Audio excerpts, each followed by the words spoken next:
সবজি ডাল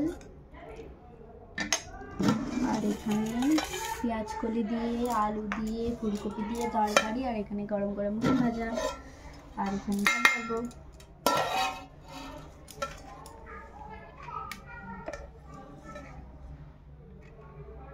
আর আমাদের এখানে হরিনাম হচ্ছে, সবাই দেখতে চলে আসো। আচ্ছা, প্রসাদ খাওয়ানো হচ্ছে, অনেকে খেতে গেছে, আমরা যাইনি, আমরা ঘরে ডিম ভাজা খাচ্ছি।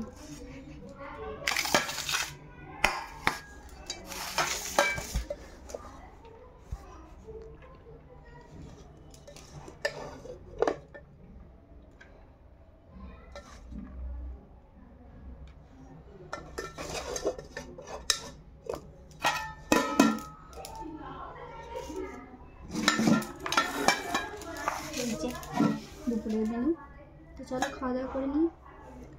Tata tata.